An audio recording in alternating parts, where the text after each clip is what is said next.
አሰላሙ አለይኩም ወራህመቱላሂ ወበረካቱ። የተወደዳችሁ እንዴት ቆያችሁን? የጥር 20 2018 ወይም ሻዕባን 10 ሚንበር ኸበር ጀመረ። የዕለቱ ሚንበር ኸበር እየመራው ከናንተ ከተመልካቾች ጋር ፋይዛ መሐመድ ቆያለሁ። እስከ ፍጻሜው አብራችሁን እንድትዘልቁ በአክብሮት እየጋበዝኩ ለዕለቱ ከያዝናቸው ጉዳዮች መካከል አበይቱን አስቀድማለሁ። ፈርስት ሂጅራ ፋውንዴሽን 26ኛው የበድር ኮንቬንሽን ማዘጋጀት እንደማይችል ማሳወቁን በድር ኢትዮጵያ ገለጸ። ዜጎች በመልእክት መላላኪያ አማራጮች በሚፈጸሙ የሳይበር ጥቃቶች ተጋላጭ እንዳይሆኑ ጥንቃቄ ማድረግ ይኖርባቸዋል ሲል የኢንፎርሜሽን መረብ ደህንነት አስተዳደር አሳሰበ። የኢራኑ ውጭ ጉዳይ ሚኒስትር አባስ አራቅቺ ከአሜሪካ ጋር ዲፕሎማሲያዊ ግንኙነት አለመጀመራቸውን ተናገሩ። የሚሉት የሚንበር ኸበር አበይት ጉዳዮች ናቸው። አብራችሁን እንድትቆዩ በድጋሚ እየጋበዝን ወደ ቀዳሚው ኸበር አልፋለሁ።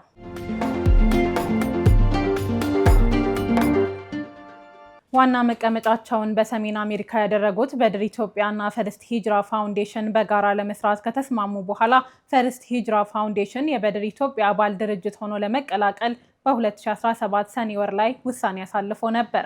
ይህንኑ ተከትሎ በልዩ ሁኔታ አንጋፋው ፈርስት ሂጅራ ፋውንዴሽን ኮንቬንሽኑን ለማዘጋጀት በመጠየቅ ኃላፊነቱን ተረክቦ እንደነበር በድር ኢትዮጵያ አስታውቋል።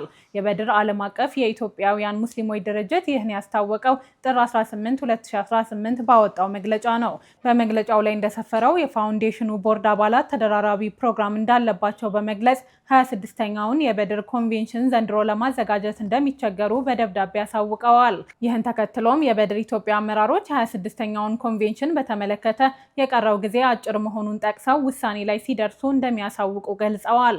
የብር ኢዮቤልዩ በዓሉን ያከበረው በድር ኢትዮጵያ ከተመሰረተበት ጊዜ ጀምሮ ባለፉት 25 ዓመታት አባሎቹን እንዲሁም ቤተሰቦቻቸውን ከሰሜን አሜሪካ፣ ከካናዳ፣ ከሀገር ቤትና ከተለያዩ ሀገራት በማሰባሰብ ኮሚኒቲዎች በሚያዘጋጇቸው ፕሮግራሞች ላይ እንዲገናኙ ሲያደርግ መቆየቱን ገልጸዋል። በድር ኢትዮጵያ አሜሪካ፣ ካናዳና አውሮፓን ጨምሮ 27 የሙስሊም ማህበረሰብ አባላትን የሚወክል ድርጅት መሆኑን በድረገጹ ላይ ያሰፈረው መረጃ ያመለክታል።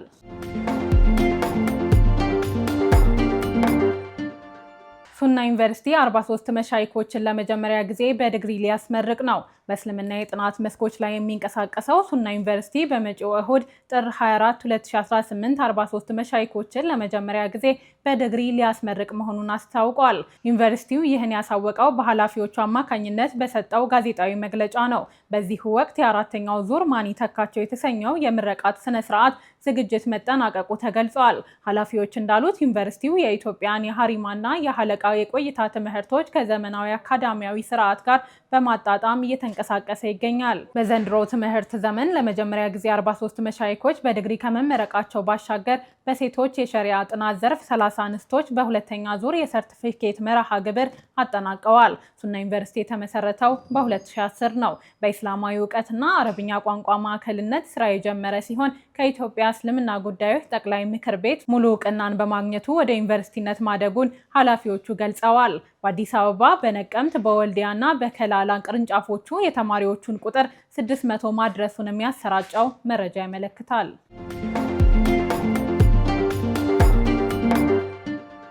ዜጎች በመልእክት መላላኪያ አማራጮች በሚፈጸሙ የሳይበር ጥቃቶች ተጋላጭ እንዳይሆኑ ጥንቃቄ ማድረግ ይኖርባቸዋል ሲል የኢንፎርሜሽን መረብ ደህንነት አስተዳደር አሳሰበ።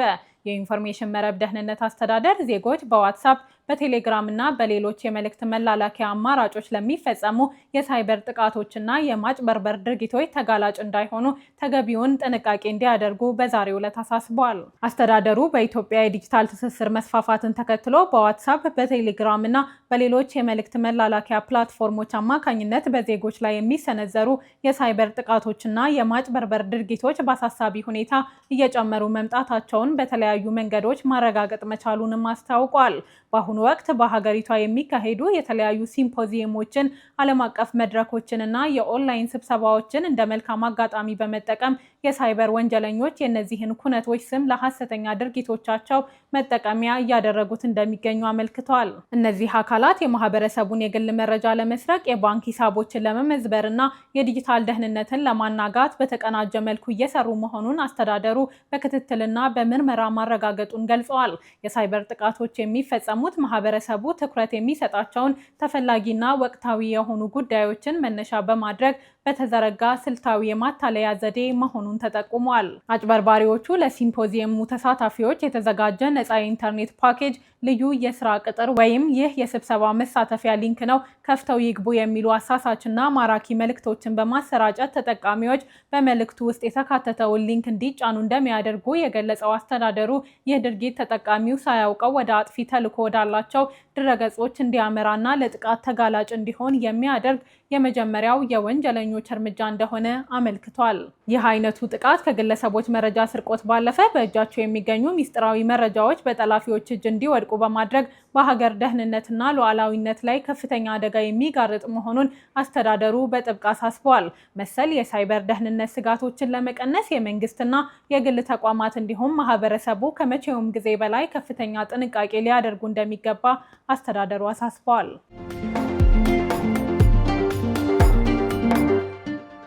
የውጭ ሀገር ስራ አገናኝ ኤጀንሲዎች በአዲሱ አዋጅ መሰረት በ3 ቀናት ውስጥ እንዲመዘገቡ ጥሪ ቀረበ።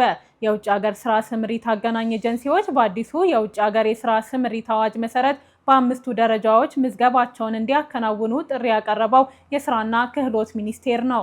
ሚኒስቴሩ ጥር 19 2018 ባወጣው ማስታወቂያ ነባርና አዲስ የውጭ ሀገር ስራ አገናኝ ኤጀንሲዎችን በአዲሱ አዋጅ መሰረት ምዝገባውን ለማከናወን ዝግጅቱን ማጠናቀቁንና በቀጣይ 3 ቀናት ውስጥ በደብዳቤ ምዝገባ እንዲያከናውኑ አሳስበዋል። በአዲሱ አዋጅ መሰረት ኤጀንሲዎች በ5 ደረጃዎች ተከፍለው እንዲመዘገቡ የሰፈረ ሲሆን ሚኒስቴሩ ለ5ቱ ደረጃዎች ምዝገባው ሲካሄድ ኮታ መኖሩንም አስገንዝበዋል። በዚህም በተጠቀሱት ቀናት ምዝገባቸውን ለማከናወን ሲያመለክቱ በአዋጁ በተደነገገው መሰረት ለመያዣ ተብሎ የተቀመጠውን ገንዘብ ቀድመው ማስገባትና የምዝገባ ሂደቱን መጀመር ይኖርባቸዋል ሲል ሚኒስቴር መስሪያ ቤቱ ገልጸዋል። በአዲሱ አዋጅ መሰረት ለአንደኛ ደረጃ ኤጀንሲ ለመመዝገብ ደብዳቤ የሚያስገቡ ኤጀንሲዎች 50ና ከዚያ በላይ ሰራተኞች ሊኖራቸው እንደሚገባ፣ ካፒታላቸው 20 ሚሊዮን ብርና $250,000 የዋስትና ገንዘብ ወይም ተመጣጣኝ የኢትዮጵያ ብር ማስያዝ እንደሚኖርባቸው ተገልጸዋል። ኤጀንሲዎቹ የሚፈጥሩት የስራ ትስስር በአንድ መዳረሻ ሀገር ከ20 የሚበልጥ እንደማይሆንና ይህም ፍቃድ ባወጣበት ሀገር ላይ መሆን እንደሚኖርበት፣ ነገር ግን ፍቃድ የሚያወጣባቸው ሀገሮች ገደብ እንደሌለበት ሚኒስቴሩ በማስታወቂያው አስታውሷል። ካፒታሉ 15 ሚሊዮን ብርና $200,000 ወይም ተመጣጣኝ የኢትዮጵያ ብር ዋስትና ማስያዣ እንደሚገባው የተገለጸው ሁለተኛ ደረጃ ኤጀንሲ ከ20 የማይበልጥ የስራ ትስስር ብቻ መፍጠር እንደሚፈቀድለትና ፍቃድ የሚያወጣባቸው ሀገሮችም ከ8 መብለጥ እንደማይችሉ በመገንዘብ ለምዝገባ እንዲቀርቡ ተብሏል። የቤት ውስጥና የጉልበት ስራ ብቻ እንዲልኩ በአዋጁ የተፈቀደላቸው ሶስተኛ ደረጃ ኤጀንሲዎች 10 ሚሊዮን ብር ካፒታል እና $150,000 ወይም ተመጣጣኝ የኢትዮጵያ ብር ማስያዝ እንደሚኖርባቸው ያሳሰበው ሚኒስቴሩ ከ16 የማይበልጡ የስራ ትስስር እንደሚፈጥሩ ተመላክቷል። ከ4 በማይበልጡ ሀገሮች ብቻ ፍቃድ እንዲያወጡ የተፈቀደላቸው አራተኛ ደረጃ ኤጀንሲዎች የሚፈጥሩት የስራ ትስስር ከ8 የማይበልጥ መሆኑ ተገልጿል። ሊኖራቸው የሚገባን ካፒታል በሚመለከት ያብራራው የሚኒስቴሩ ማስታወቂያ $100,000 ወይም ተመጣጣኝ የኢትዮጵያ ብር ማስያዝ እንደሚኖርባቸው አስታውቋል። በአዋጁ 5ኛ ደረጃ ላይ መመዝገብ አለባቸው ተብለው የተገለጹት ኤጀንሲዎች 5 ሚሊዮን ብር ካፒታል ማስመዝገብ እንዳለባቸውና $50,000 ወይም ተመጣጣኝ የኢትዮጵያ ብር ማስያዝ እንደሚጠበቅባቸው የተገለጸ ሲሆን ከ4 የማይበልጥ የስራ ትስስር መፍጠር እንደሚጠበቅባቸውና ፍቃድ ማውጣት የሚችሉትም ከ2 ሀገሮች መብለጥ እንደማይችል ተደንግጓል። በሁሉም ደረጃዎች ለመመዝገብ ደብዳቤ የሚያስገቡ ኤጀንሲዎች ለእያንዳንዱ ኤጀንሲ የተወሰነ ኮታ መኖሩን በመገንዘብ በፍጥነት እንዲመዘገቡ ሲል ሚኒስቴሩ አሳስቧል።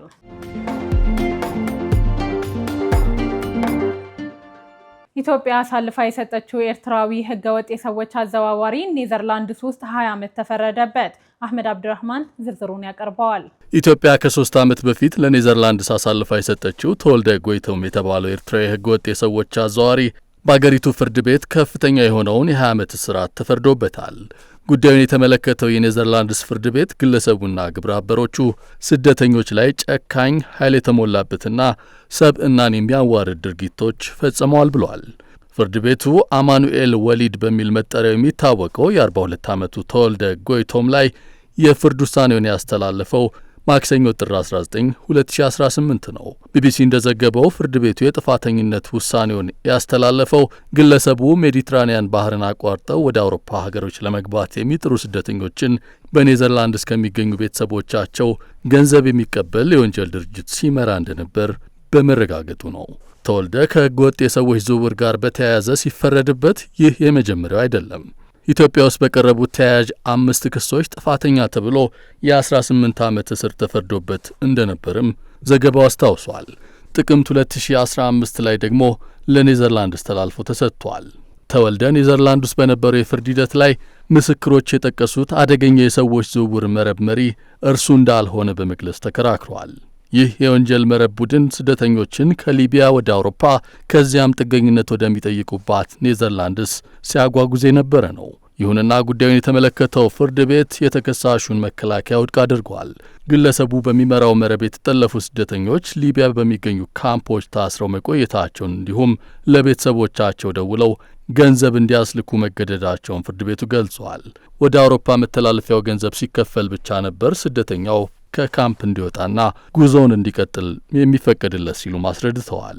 ዋና ዳኛው ረኔ ሜላርድ በተፈጸሙት ወንጀሎች ባህሪና ስፋት የተነሳ በተለየ ሁኔታ እጅግ ከባድ እንደሆነ መናገራቸውን አሶሺየትድ ፕሬስ ዘግቧል። በአንድ በኩል የኔዘርላንድስና የአውሮፓን የኢሚግሬሽን ፖሊሲ በከፍተኛ ሁኔታ በመጣሱ፣ በሌላ በኩል ደግሞ በተለይ አንተና ግብረ አበሮችህ በስደተኞች ላይ በፈጸማችሁ ጭካኔ የተሞላበትና አዋራጅ ድርጊት ሲሉ ጉዳዩን ከባድ ያደረጉበትን ምክንያቶች ጠቅሰዋል።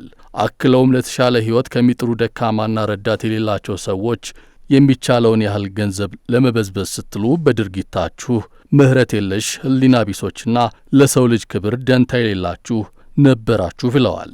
በእነዚህ ድርጊቶች ጥፋተኛ የተባለው ተወልደ ጎይቶም ከ20 ዓመት እስራት በተጨማሪ $35,000 ካሳ እንዲከፍል ተወስኖበታል። የተላለፈው ፍርድ ላይ የይግባኝ አቤቱታ ለማቅረብ የ2 ሳምንት ጊዜ እንዳለውም ተገልጿል። የዓለም አቀፉ የወንጀለኞች ፍርድ ቤት በኤክስ ገጹ ባሰፈረው መልእክት በተሰጠው ውሳኔ መደሰቱን ገልጿል። የስደተኞች መብት ተሟጋች የሆኑ 3 ቡድኖችም በጋራ ባወጡት መግለጫ የፍርድ ውሳኔውን እንደሚቀበሉት አስታውቀዋል። ግለሰቡ በዋናነት ሊቢያ ውስጥ በሚገኘው በኒወሊድ የተባለ አካባቢ ላይ የማጎሪያ ካምፕን ሲያንቀሳቀስ የነበረ የወንጀል መረብን ሲመራ እንደነበር ያስታወሱት 3 ቡድኖች ከተጎጂዎቹ መካከል አብዛኞቹ ኤርትራውያን እንደሆኑና ሌሎች የምስራቅ አፍሪካ ዜጎችም እንደሚገኙበት ገልጸዋል። የተወልደ የፍርድ ሂደት እስካሁን ድረስ ውሳኔ ሳያገኝ የቆየው ግብረ አበሩ እንደሆነ የተገለጸው ኪዳኔ ዘካርያስ ሀብተ ማርያም በተባለው ሌላኛው ተከሳሽ ምክንያት ነው። ኪዳኔ ሀብተ ማርያም ኢትዮጵያ ውስጥ የፍርድ ሂደቱ እየታየ ሳለ አምልጦ ከሀገር ወጥቷል። ይሁን እንጂ ኢትዮጵያ ውስጥ በሕገ ወጥ የሰዎች ዝውውር በሌለበት የዕድሜ ልክ እስራት ተፈርዶበታል። የዓለማችን እጅግ ተፈላጊ የሰዎች አዘዋዋሪ ተብሎ የሚጠራው ኪዳኔ ባለፈው ወር ላይ ከተባበሩት አረብ ኤምሬትስ ለኔዘርላንድስ ተላልፎ ተሰጥቷል። በቅርብ ጊዜ ውስጥም በኔዘርላንድስ ፍርድ ቤት የፍርድ ሂደቱ ይጀመራል ተብሎ ይጠበቃል። ሁለቱ ግለሰቦች በኔዘርላንድስ ጉዳያቸው እየታየ ያለው አቃቢያነ ሕግ ፈጽሟቸዋል ከተባሉት ወንጀሎች ውስጥ የተወሰኑት የተከናወኑት አገሪቱ ውስጥ እንደሆነ በመግለጻቸው ነው። በተለይም በኔዘርላንድስ የሚኖሩ የስደተኞች ዘመዶች በእነዚህ አዘዋዋሪዎች ከፍተኛ ገንዘብ እንዲከፍሉ ሲገደዱ እንደነበረም አቃቢያነ ሕጉ ተናግረዋል።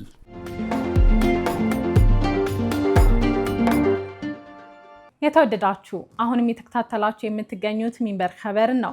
አብራችሁን ስላላችሁ ደስ ይለናል። ለሚንበር ኸበር ጥቆማ ወይም ማስተያየት ካላችሁ በአጭር የስልክ ቁጥር 9282 ላይ ብትልኩልን አጣርተን መልሰን ለእናንተው እናቀርባለን።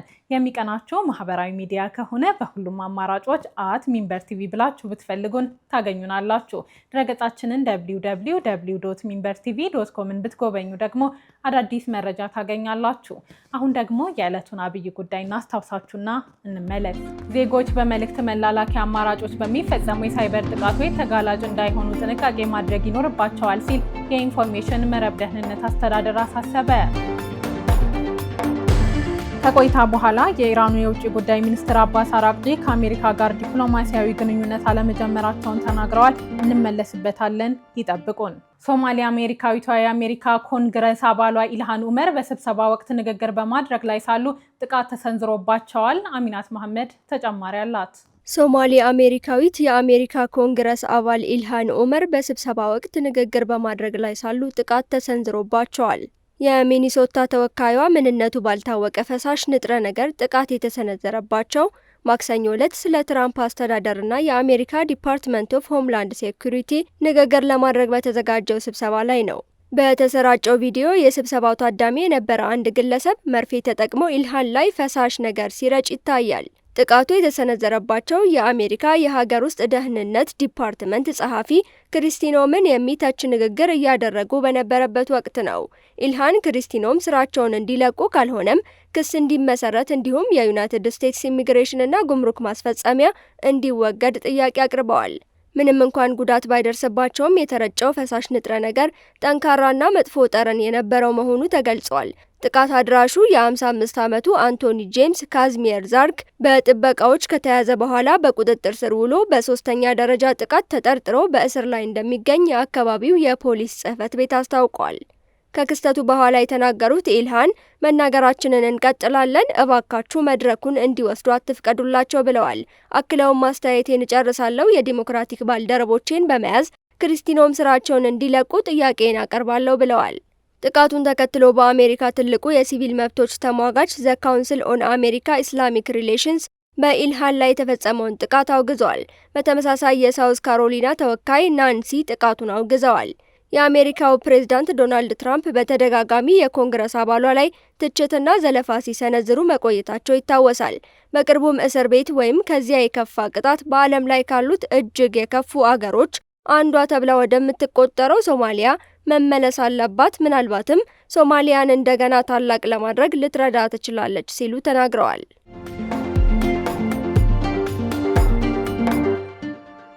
የኢራን ውጭ ጉዳይ ሚኒስትር አባስ አራቅጂ ከአሜሪካ ጋር ግንኙነት አለመጀመራቸውን ተናገሩ። የኢራን የመንግስት መገናኛ ብዙሃን እንደዘገበው አባስ ከአሜሪካው ልዩ መልእክተኛ ስቲቭ ዊትኮፍ ጋርም አልተገናኙም። የአሜሪካው ፕሬዝዳንት ዶናልድ ትራምፕ ሌሎች ግዙፍ የጦር መርከቦች ወደ ኢራን እየተጠጉ እንደሆነ ተናግረው ቴህራን ከዋሽንግተን ጋር ስምምነት እንደምትፈጽም ተስፋቸውን ገልጸዋል። ፕሬዝዳንት ትራምፕ አውቃለሁ፣ ስምምነት ማድረግ ይፈልጋሉ፣ ብዙ ጊዜ ደውለዋል፣ መነጋገር ይፈልጋሉ ሲሉ ለአክሲዮስ ተናግረዋል። ከጥቂት ሳምንታት በፊት ደም አፋሳሽ የተባለለት ተቃውሞ በኢራን መቀስቀሱን ተከትሎ አሜሪካ ወደ ባህረ ሰላጤው አካባቢ ተጨማሪ ወታደራዊ መርከቦችን አሰማርታለች። ትራምፕ ማክሰኞ ዕለት ተጨማሪ መርከቦች ወደ ኢራን እያመሩ መሆኑን ተናግረዋል። በኔና ዊትኮፍ መካከል ባለፉት ቀናት የተደረገ ምንም ግንኙነት የለም፣ እኛ ለድርድር ጥያቄም አላቀረብንም ሲሉ አራቅጂ መናገራቸውን የመንግስት መገናኛ ብዙሃን ዘግበዋል። ነገር ግን የተለያዩ አደራዳሪዎች ምክክር እያደረጉና ከኢራን ጋር ግንኙነት እያደረጉ መሆኑን መናገራቸውን የሮይተርስ ዜና ወኪል ዘገባ ያሳያል። የውጭ ጉዳይ ሚኒስትሩ አቋማችን ግልጽ ነው፣ ድርድር ከማስፈራራት ጋር አብሮ አይሄድም፣ ንግግር ሊኖር የሚችለው እብደትና ከአቅም በላይ የሆኑ ቅድመ ሁኔታዎች ከሌሉ ነው ብለዋል። የኢራኑ ፕሬዝዳንት መስዑድ ፔዜሽኪያን ማክሰኞ ቴህራን ዓለም አቀፍ ሕግን የተከተለ እንዲሁም ጦርነትን ማራቅ የሚችል የትኛውም አይነት ሂደትን ትቀበላለች ሲሉ ለሳውዲው ልዑል አልጋ ወራሽ መሐመድ ቢን ሰልማን እንደተናገሩ ሮይተርስ ዘግቧል።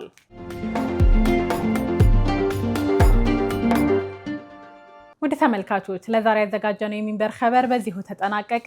ፋይዛ መሐመድ አብሬያችሁ ቆየሁ። ወሰላሙ አለይኩም ወራህመቱላሂ ወበረካቱ።